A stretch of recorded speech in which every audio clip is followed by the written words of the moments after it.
the tape for this, our main event of the evening. We introduce the champion, Chris, the West Side Strangler Brennan. Let's get it on! What's up, guys? So today I want to go over, I get a lot of DMs, I get a lot of messages from dads asking me, how do you coach your kid and be a dad? And I get a lot of messages from that, like for literally since they were young. They've asked because I try to go out of my way to, and it's a super difficult subject to talk about, to kind of break down of how tedious it may be. I could be hurting them as far as being too soft, as far as hurting them as their career goes, right? Or but here's my take on it. I'll go back to Tyler racing motocross. I was never the scream at your kid dad. I didn't yell at them. Tyler racing motocross raced at the tip top level, so he's always racing national level guys, and he'd win some races and he'd lose some races, but there were local races he never lost. He'd just win constantly, and so I would yell when he was going by, but not yell at him, yell so he could hear me, and he could always hear me. There was other dads that we've talked about on here before, yes, we have, that threw rocks at their kids, that scream and yell at their kids, hit their kids, You saw dads hit their kids? Oh, bro, yes, I worked for dads that hit their kids. Oh my gosh. And so I never wanted to be that guy. Yeah. And probably because I competed at a high level, the highest. Yep.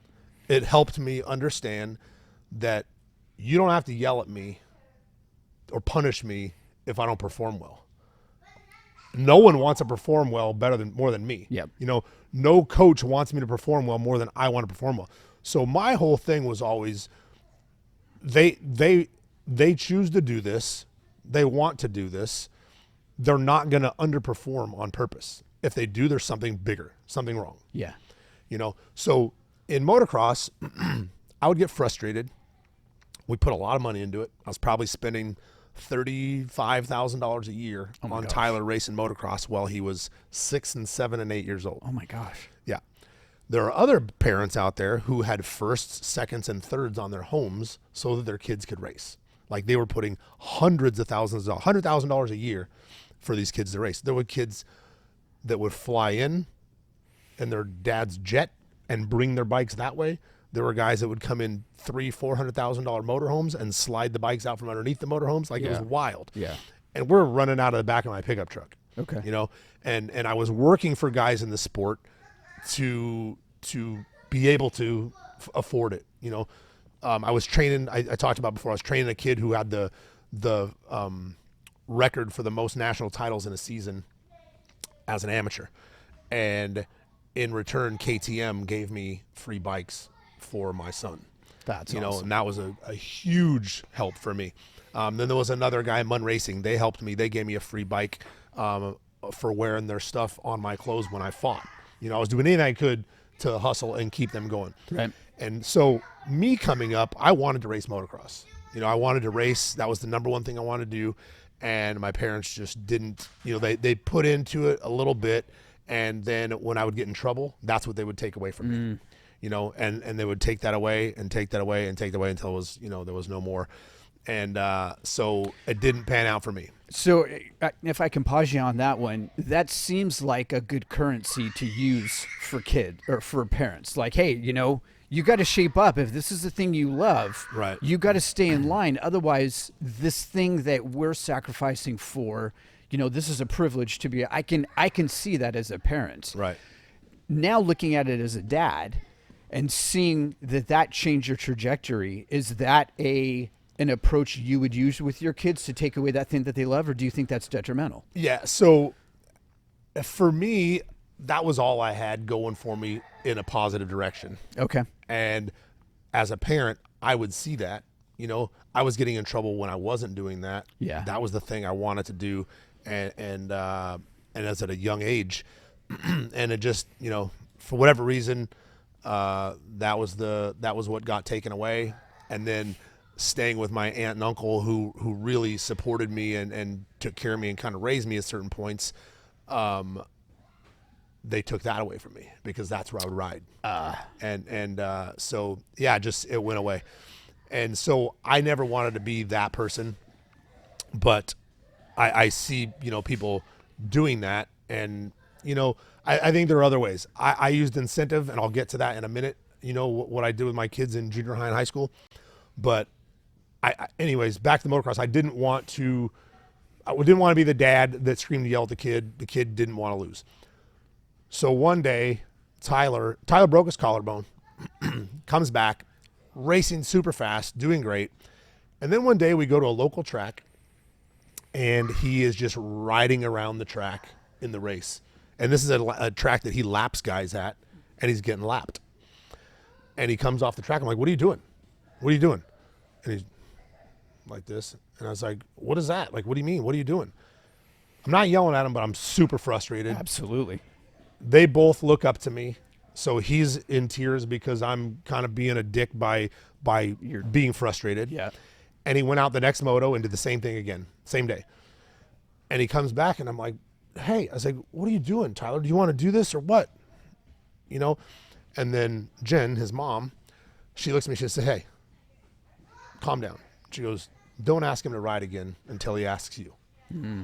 And I said, okay, fine. That'll be Monday. Right. 1 year. And we were riding every day. Okay. 1 year, never asked. And I was like, well, I guess that's a wrap. I knew obviously before the year was up. I knew it in a month, right? I knew in a couple of weeks. Yeah. And we had, our garage was 6 race bikes, a whole garage set up, ready to go. You're looking at all this investment and time. And that was a sport that I loved. Oh, yeah. He clearly enjoyed it. He loved it, but he just burnt out. Didn't want to do it anymore. And I didn't ask him again. I didn't bug him again. And we just started selling bikes. Are you glad that Jen gave you that advice at that time? Absolutely. Was that the right advice? Yeah, for sure. Because number one, why keep investing in something? What I needed to look at it like, is this for me or is this for him? Yeah. Right. And it was best for him for sure that she gave me that advice, because we stopped and he went on to do things that he enjoyed doing, and that wasn't it anymore. Yeah. We had a lot of guys living with us that I was training that were breaking their femurs, breaking their neck, breaking their back. Guys get hurt in motocross all the time. And that's kind of what she thinks was what set him to the point where he was like, Yeah, maybe not worth it anymore. Right. Sure. So once that passed, a year maybe at the most went by before we started training. And then once we started training, they really dove into it, right? And here I am again coaching them at something that I'm really good at.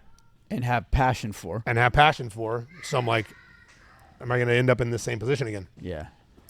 So I didn't push at all. I didn't push them at all. I coached them for the most part, unless it was in a loud room. I coached them exactly like I'm talking right now. On the mat, I would coach them just like this. And I would watch other dads. I think Tyler and Luke started at 10 and 11. Or 11 and 10 and 11, I think. And there were other dads that had 7-year-old kids out there screaming their heads off at the kids while Luke or Tyler's on the next mat, and I'm talking to them like this, and they're responding and doing exactly what I say. Sure. As soon as I say it. There was the coaching vibe between us has always been really, really good. Yep. If they lose a match, right? Do I have to get mad at them for losing the match? Absolutely not. And for you dads that I'm basically talking to you right now, if your kid wants to compete, if he wants to train, you don't have to get on him for losing a match. He's trying, and so I think that was the biggest thing, is to understand or get yourself on the mat and figure it out for yourself, because once you do that, you'll realize it's not easy.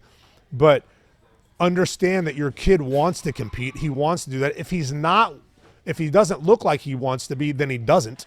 So yeah. I would, if your kid didn't want to train, I would force him to train at the beginning just to try it. Yep. I'd make him try it. Yep. And make him stay for a week, make him stay for a month and figure it out. If he's really, really not into it, what are you going to do? But if he is, man, support him, right? In both sports, all I wanted to do, because it didn't work out for me, is I wanted to put them in the very best position possible to succeed. I wanted to, if Tyler was going to race motorcycles, we're on the best bikes, all of them. Yep. If you want to compete in jiu-jitsu, I'm going to coach you in jiu-jitsu. Yep. We're going to train a lot. We're going to travel. We're going to do all the things that you would need to do to be good at it. And so the same goes, when they win. If you watch my kids, Luke wins his 7th fight in Bellator and stands up and goes like that. Yeah. And then walks over and smiles where they raise his hand. Yep. Doesn't jump on the cage, doesn't showboat, Yep. doesn't punk the guy on the ground. Tyler wins state, for his 2nd time after losing to the guy that he beat 2 years earlier, and smiles as they raise his hand, And that was, that's something that's most important to me, that they carry themselves that way. And so back to the coaching part. In my opinion, or not my opinion, but like for me, my relationship with my kids is more important to me than me coaching them. I definitely want to coach them. Yeah. And I want to coach them to the highest level. Maybe I'm hindering them, by my relationship being more important to me with them than, me being a jackass at the gym screaming and yelling at him to get him to do something that, that I want him to do, or that I think he should do. And at this point, I'll tell him, this is the way I think you should do it. Like I've said before, I ask him a lot of the time. Yes. I'll ask him, hey, what do you think about trying it this way? Or do me a favor, try it this way. See what you think. If you don't like it, cool. If you do, awesome. If my way is correct and they don't like it, they're going to go train with somebody that's really good. And they're going to find out that my way was the right way anyway, or they're going to find out that their way worked as well. And I'm not going to say anything. Yeah. So I don't know. I've not been in between rounds yet with Lucas where we've lost a round or he's gotten beaten up, and I've got to talk to him. To get some fire going. Yes, I've got to talk to him. And am I going to be like, hey, are you okay? Or I'll be like, hey, you lost that round. I know your eyes cut. You need to do this, and this is what needs to happen. I've got to find that happy medium. Yeah. And like I said, even when even when he wins, he's only won. But when his fights are over, I cry regardless, just because it's so emotional for me. Sure. And when it's over, it's, number one, I know he's now that much further along. The plan is working. He won again, but he's safe. He's safe. Yeah. And for me, that's what's most important. I think. Oh, go ahead. Finish it. Go ahead. I think sometimes being a dad that's coached kids in sports, not at your level by any stretch, sometimes you see kids and they might suffer a setback and they get deflated. And it's not that they're done, but they don't know what they don't know yet. Right. And they might not have the confidence, and maybe Luke loses, his 3rd fight and he's like, I lost, maybe I'm not good at this. And I think a lot of dads, and I'm probably mirroring myself, we want to jump in and be like, hey, I know this sucks. I know it's hard right now. Get after it. Yeah. Get back on the horse. Get going. I know you lost, but I'm going to show a little bit of tough love right now, because in 10 fights, you're going to be grateful for this. Right. And I think that's it.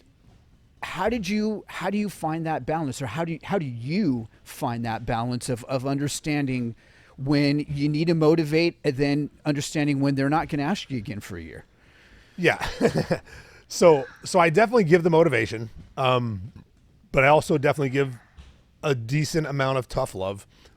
What I've done is, sometimes I'll put it out of my hands, right? And said, like, that's why we went to Glory. Okay. Like, I want to create adversity for him. I put him in the frying pan. Okay. At Glory. Okay. And the first day there, he went through it, and he came and sat down, and I walked over to see if he was okay. Yeah. But he didn't think I was walking over for that. He thought I was walking over to kind of gloat. Yeah. About I told you so. Yeah. And when I got to him, he looked at me and goes, I know. And I was like, that's not what I was going to say. I was just going to say, are you good? You want some water?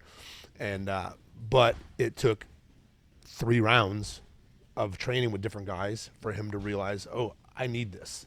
I need these guys. Yeah. And it wasn't that he was getting beat up. It was that he had a little bit of adversity, and here he doesn't, and that was the whole reason for it. So he's got his own boxing coach. Yep. I help him. I coach him in jiu-jitsu. I coach him in MMA. Anytime I can get feedback from somebody else to him, I'm all for that. Somebody, slow down, everybody that DMs me. Somebody that's credible. I get everyone from the first fight till now messaging me, coaching me how to coach him.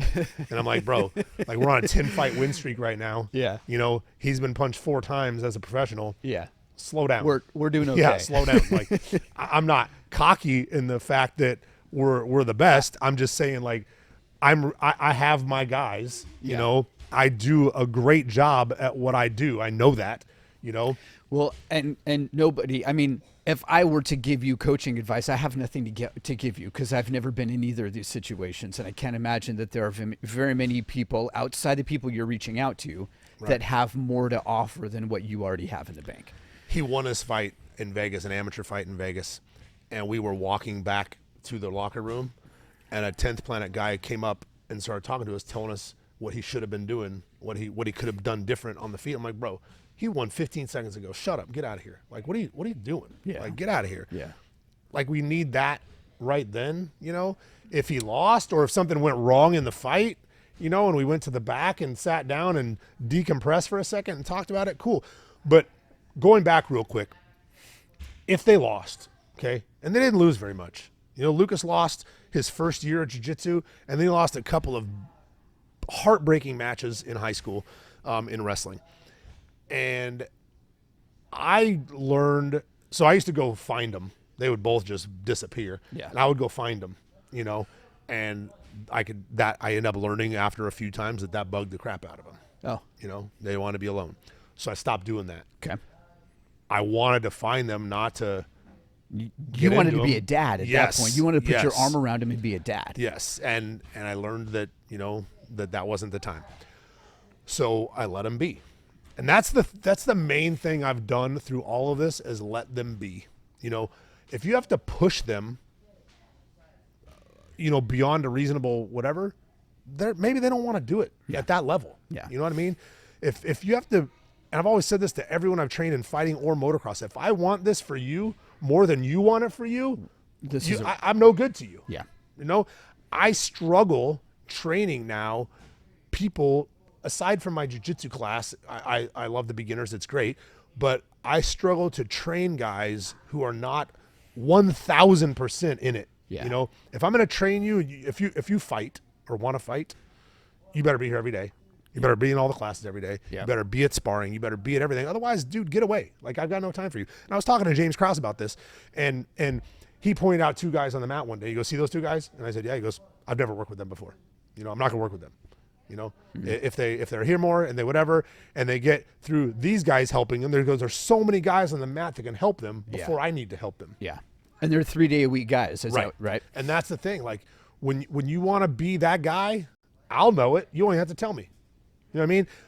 People tell me all the time, boy, I think I've got the potential to be this, or I think I got, show me, bro. Don't tell me. I don't care what you tell me. You think I haven't, so many people walk in this door and tell me, and it's like all the other jiu-jitsu coaches out there know it, or MMA coaches out there know it, that it's just like nonsense at this point. Like, bro, I'm going to laugh. I'm trying not to laugh in your face.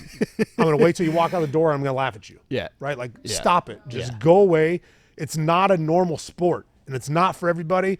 And I don't judge you if it's not for you. And the more you're trying to tell me that you are that person, the more I'm hearing that you're actually not. 100%. 100%. It's like, stop telling me. Stop messaging me about it. Just show up and do it, or don't talk to me about it. Yep. Talk to me about something else.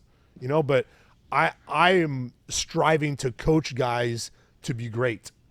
And my son is a clear example of my coaching. If you're here every day, if you do all the things that we do and put in the work that he puts in, he's not special. He's not physically gifted at all. He gifted himself by busting his ass every day. Yeah. And I provided, the opportunity for it. Yeah.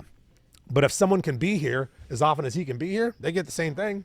You know, they get the same training. And it's just a matter of putting in the work. I'm only going to work with the guys for this that put in the work. You going back, you told a story about the 10th Planet guy coming up right after his win. And there's a term, I might have mentioned it on the podcast before, of like an emotional bank account. And you got to make deposits in that bank account before you start making withdrawals. 100%. And so two questions. First, do you subscribe to that principle? And it feels to me like that right there that's a big deposit in their bank account to see their dad being like, you get out of here. We're fine. And protect him. Are you intentional about your deposits, or is it just something that you try and build into how you live your life? Are you talking about with me and my kids? Yes, or me and you and your people kids. come up to me? No, you and your kids. When you're making those, because you're going to have to make deep withdrawals. At some point, you're going to have to light them up, maybe between rounds 2 and 3, or between rounds 4 and 5. Right. And you're going to have to light them up a little bit, and you're going to have to make a deep withdrawal. Hopefully it's between 4 and 5. It's between 4 and 5. So That means we're fighting for the belt. that's right. So I'm wondering, you're going to be able to do that because you've got enough in the emotional bank account that they know where you're coming from. So are you intentional about that, or is that just okay? I mean, yes and no. I don't purposely do it. Man, I love my kids a lot. I know everyone says that. I love my kids a lot. It shows. And I would do anything for them. And so trying to guide, Lucas through this MMA career, trying to guide Tyler from a distance, through his college career until he gets to this. Tyler talks to me about things more than Lucas, even though I'm with Lucas all the time and we live together and we train together every day. He's super reserved. And so I've got to pry, and that's where the questions come from. Sure, right? Sure. And so Tyler will come to me with anything, with training stuff, with gymnastic stuff, like, because he does a lot of stretching and handstand, things like that, with girl stuff, with anything. He'll come to me. Lucas doesn't come to me for anything. And so I got to kind of like, you good? How's things? And kind of bring it out of him a little bit differently. And so I'm definitely putting in those deposits.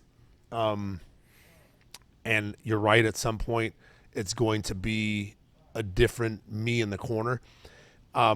He loved fighting during quarantine, because I could talk to him just like this in the cage. You can't do that normally. I gotta yell, but I can talk to him just like this in the cage, and he can hear me clear as day. Yep. One guy tried to guillotine him, and I started yelling, and he literally put his head, he looked out the side and gave me a thumbs up, like, chill, We're bro. good. Yeah, he's like, chill, I'm good. And I was like, sorry. And so we understand each other very, very well. But again, it's because I didn't push them. I pushed them, but I pushed them in a way that, come on, let's go. Gotta go now. Blah blah blah. It just I was just not a dick when they lost. I was not over. I learned from a coach. I want to go all the way back to when one of my brothers was playing soccer. The coach was coaching high-level soccer kids, and he was adamant about no highs and no lows. Yeah. You don't want to get too high. Yep. You don't want to get too low. Yep. Even keel. Yep. And we get a little bit here when he wins, and we try to be, a little bit here if they lose a jiu-jitsu or wrestling match. Tyler obviously is going to lose some matches because he's wrestling at the very highest level of college wrestling right now. Yep. And so it sucks, but at this point, some of them are going to happen. Yep. Luke, we're in a position where if a loss comes, that's going to hurt. We're in a spot where he's 7-0. He's on a 10-fight win streak, counting his amateur career. He's found what he's great at. Yeah. You know what I mean? He was a solid wrestler. He was, I shouldn't say he's found what he's great at. He was great at jiu-jitsu as well, and still is phenomenal at it. But he has found his way, Losing that 0 will be hard. Yes. If that happens, that's gonna be tough. Yeah. And hopefully it's deep in the rankings. Hopefully it's, who knows when it, hopefully it's losing the belt after already having the belt. Right. But we've got our plan, our trajectory. It's he wants to fight till he's 30, 31. He wants a certain amount of money by that time, and he's on a smooth path to it. But again, going back to the coaching part, I provide the best I can for them without being so soft on them that it's going to hurt them. If they need something, we're going to make sure that they get it. Yeah. And I know that's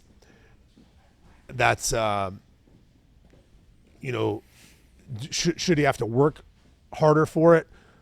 At this point, no. He's working as hard as he can work. Yeah. So if he needs something, we're going to get it. If he needs to go somewhere, we're going to go there.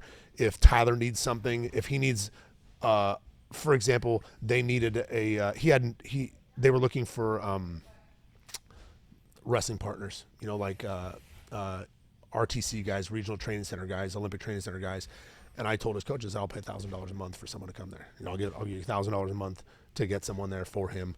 And I don't know if that's, okay or not okay, but whatever he needs to get to where he needs to get, I'm going to provide it for him because I didn't get that. Yeah. And I want them to have everything that they need to get to the top of whatever it is they're trying to do.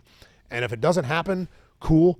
But, it won't be because they didn't work hard enough. It won't. And I definitely instilled the work ethic in them. We busted our ass in strength conditioning training, in drilling training and everything the whole way while they were coming up. And it shows now. They continue. His coach will tell me he's the hardest working guy in the room. I know that Luke's the hardest working guy in the room. And so when it's not like I made them soft, right? They're still busting their ass, and it's just they're getting the benefits of working their butt off. So you've talked about not pushing them past what they're wanting to do, not pushing them past their passion level. You've talked about not beating them up when they lose, because if they're really in it, they're going to be harder on them than you will be. 100%. Anything else? What other things? If you lose, right? Like if say, I'll use another kid. If a kid loses and he's over there in the back crying, he is 99.9% for sure not crying because he's a baby, right? Yeah. He probably worked his butt off and is disappointed. He's disappointed and feels the sting of failure. Absolutely, and that is a different cry when it is because of what you put into something. If you've put in the effort, bro, it's gonna hurt. The more effort you put in, the more it's gonna hurt. How important do you think it is for kids to feel the sting of failure on their own? Oh, I think it's important. And I think that's why, like, Luke had some, like I said, big losses. He had big losses that hurt him a lot, and he came back and busted his butt the next day. If he lost on a Saturday, he was here on Sunday wrestling. And so I think that is what is going to build them, not you yelling at them and scolding them or grabbing them or doing whatever, when they lose a match. If they're crying, I used to tell Tyler, if he'd cry, I'd say, go over there. Don't let that kid see you crying. Yeah. Don't let that kid see you crying. I'd be on him like that. I said, don't let that go out of the building. Go out of the building. Don't let that kid see you crying. Don't let him know that he made you cry. Yeah. And again, he's not crying because he's a baby. Yeah. He's crying because he killed himself to be there. Yep. And he's hurting, and he's going to get past it and he's going to come back, And so I don't think it's healthy to tell them not to cry. I don't think it's healthy to tell them, to get on them and you suck. Why'd you do that? Like, he didn't do it on purpose. For sure, your kid's not losing on purpose. No kid wants to lose. Yeah. And so if he does, he's losing. So you pull him from that sport. He doesn't want to do it anymore. He's taking laps. Right. He's getting lapped by the guys because he didn't want to do it anymore. But he also didn't want to let me down and tell me that. Yep. So that's my I know there are kids, and this is something that dads can listen to as well. I know there are kids that are going to grow up and hate their freaking dad because of the way they brought him up coaching him. There are kids that are going to really despise the way their dad treated them coming up while coaching them or while sideline coaching them, because that's what most dads do. You're right. They're not even the coach. They're Right. the ones yelling at them from the side.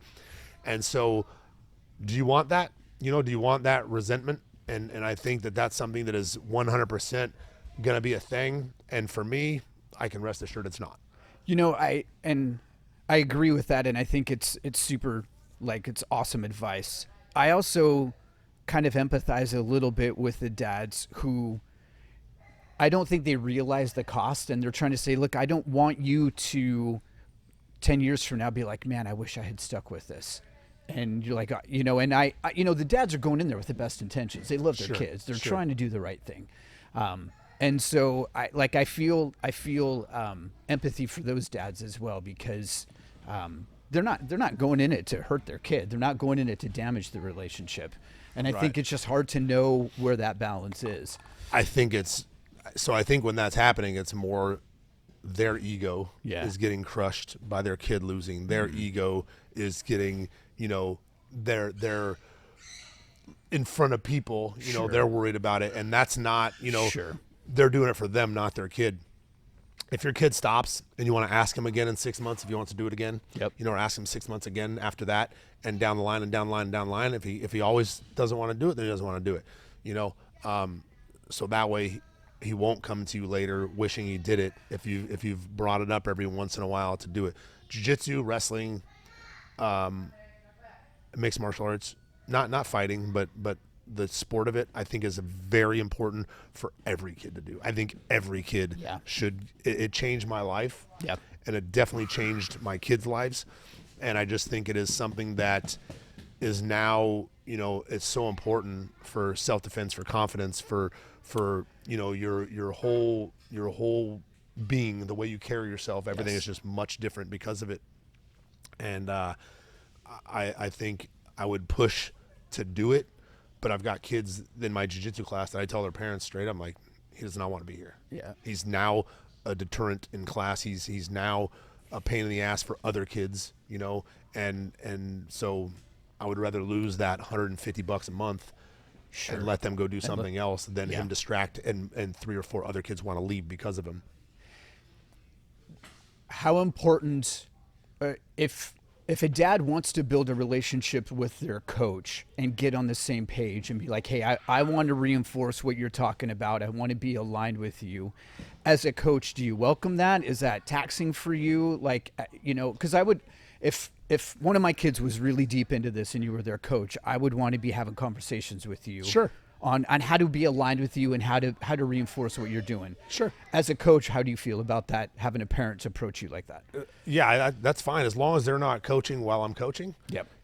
But if they want to do that, that's fine. I would recommend when they are doing it, or when they are coaching their kid, if I'm not there or they're at home or they're talking about it, do it in a way where you're not the know-it-all. You're not trying to be the know-it-all. There are Luke kicks my ass on the mat, right? He's just got my game. Cool. He's got my game. He's got my system down. I can whoop someone else on the mat faster than Luke can, because I'm a hunter. I'm a sub guy. I finish. And so there are things I know still in jiu-jitsu, plenty, that he doesn't, right? But he's a 22-year-old kid that's a black belt for a few years now, who's 7-0. How do I approach telling him? Sure. Right? You can't, and it's not like he's a cocky kid. No, not at all. That doesn't accept it. But at the same time, I want him to understand and want to try what I'm telling him to try. Give it a shot. Try it on this guy, and and get him to do it. I just think there's a way to approach him, and I've learned more and more and more over the years how to be better at it. But at the same time, people talk about being friends with your kids, not what's important. Discipline is being friends versus being a dad. Right. So in at this point and coming up in the sport, being friends with them was important to me. Yeah. In life is a different story. Sure. Right. But that isn't life. Yeah. And I wanted the relationship with them through training that we have.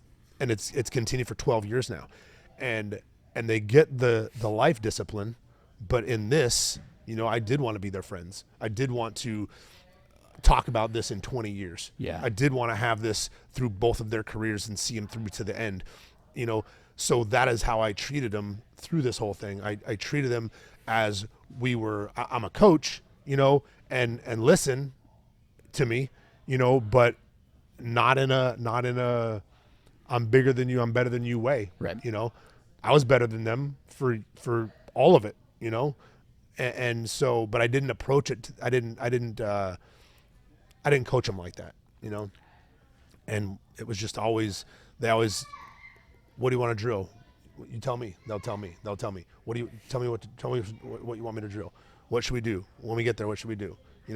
And so they always had that, and so they always were receptive of my coaching because of my approach to the way I coached them, and the way we got along through it all. And I don't feel like it's very hard. We've only had, I can think of maybe 2 occasions in training where any tension at all has happened. Okay. And one, his boxing coach Raphael said something to him, and he came and apologized to me, and I was like, it's good, I get it. I shouldn't have, whatever, and you shouldn't have whatever, we're good, and we were good. And I think that was one time, and maybe I'd have to think of another time. But there's really not even been much tension because he knows what he wants to do, right? I'm just trying to guide him and put him in the best spots for it and get him there and coach him and get him better and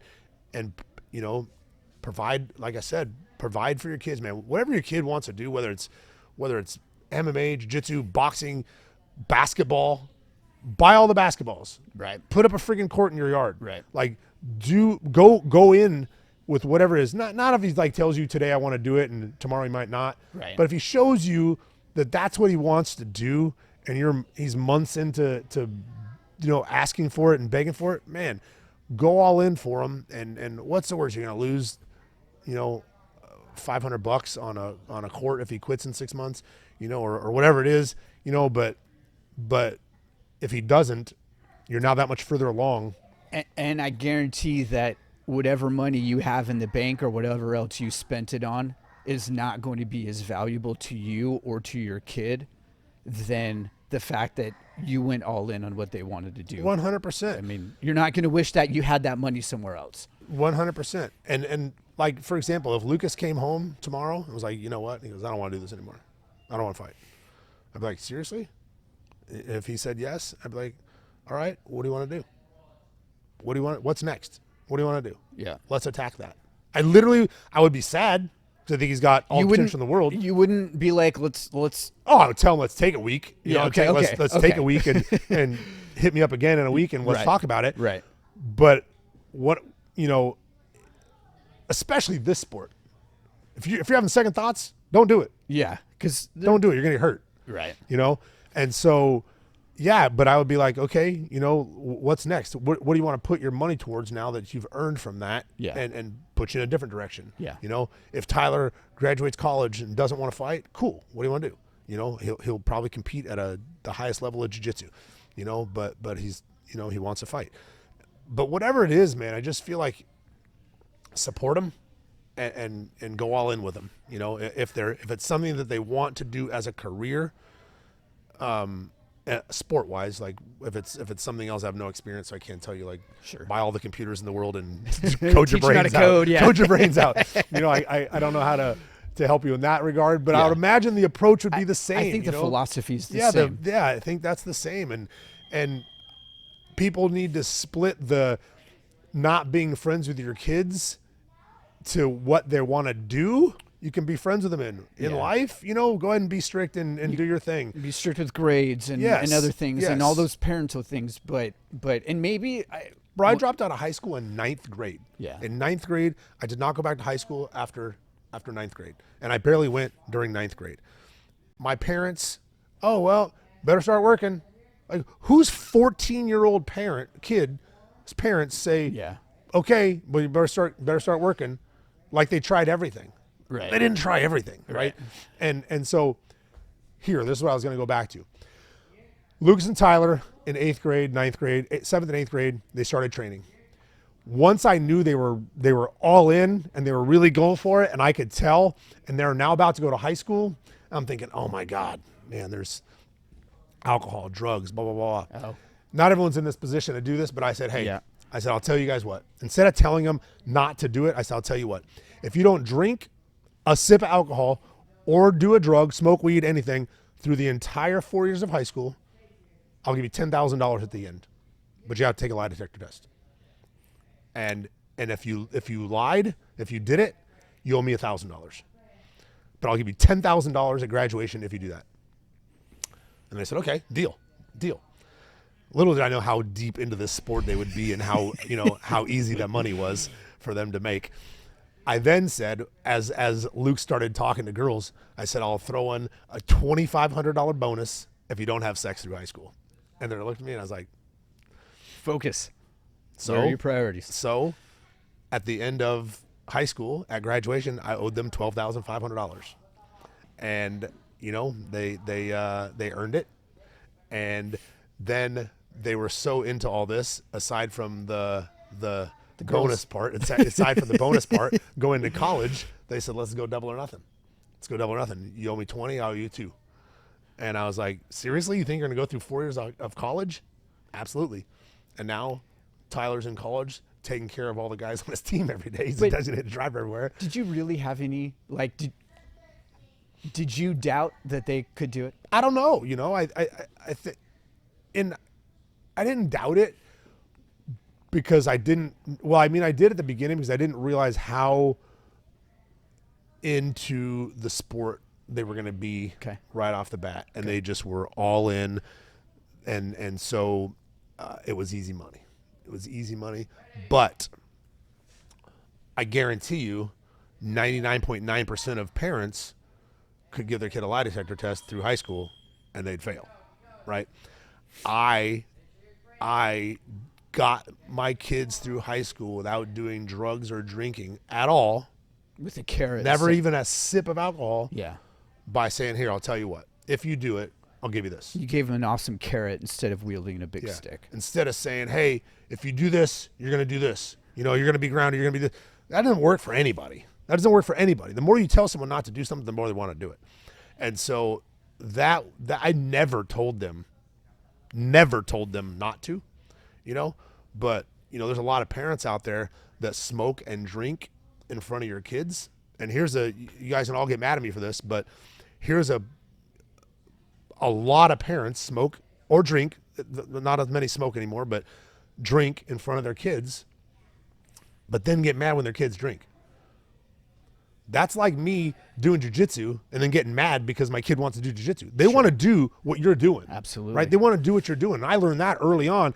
They want to do exactly what I'm doing. Especially at those formative ages, Yes. 8, 9, 10. Yes. So how are you going to get mad at your kid for drinking because he's underage? Okay. But you did, right? And now you do it in front of him. Yeah. And so I think it's just a crappy example to set by doing something in front of somebody that you're going to tell them not to do, whether they're minors or not. Once they leave, their friends are doing it. Their friends are minors. Well, I'm going to go ahead and do it too because they're doing it, right? Sure. And so I think that's my kids got, they drive fast, unfortunately, because I drive fast. Sure. They got a little bit of a mouth on them because I've got a little bit of mouth on me. Apple tree. Yes. And if those are the two things that they got from me, that are of my bad habits, by all means, You got off. please drive safely, talk politely around adults, and whatever. But yeah, I just think, your kids are they're you. And especially if you're in a role like me where I do something cool, right? I have the coolest job in the world. Getting in a cage and fighting somebody is literally the coolest job in the world, and then teaching it as well. So of course they want to do what I'm doing. They look up to me. Their friends do. Yeah. You know, so I just think it's important to try to set the best example possible as far as that goes, and then just guide your kids, man. Guide them. Not force them, guide them, and with encouragement. We've done a couple episodes with Q&A after we've talked about some fights. It feels like this would be an awesome opportunity to do a follow-up podcast on this. Yeah, for sure. And have people send DMs and be like, hey, I heard this. I want you to clarify more on this idea. Or it just may spark, guys may be listening to this in their car on the way to work or on the way home from work. Yeah. And they just may be thinking about something and be like, okay, I've got a situation. And it's not like we're talking to Dr. Brennan here. This isn't, but this is just your approach, your experience, you know? Yeah, like I said, I dropped out of high school in 9th grade. I'm no doctor, but I've got, you know, a pretty good track record of the boys and growing up, you know, to this point, and you know, and people ask for my advice. Yeah. So I'm giving it. Yeah. You know, I get a lot of messages, and finally yesterday I got one on one of the posts from the fights this last weekend that didn't happen, and instead of replying, I messaged you and I said, hey, I need to do this podcast because I get a lot of people that ask me about it. And I just want to put it out there. I'm just going to like give my opinion on, and you may disagree. Sure. You know, you want to scream and yell at your kid, go ahead. But, you know, don't be mad when he's mad at you later or when he responds negatively. You know, so we'll set aside another podcast and collect those DMs, send them to me, and we'll queue those up, and let's set aside another podcast to do a 2.0 version of this. Cool. It's good stuff, Chris. Thank you. Thank you very much. See you, sir. Thank you, guys.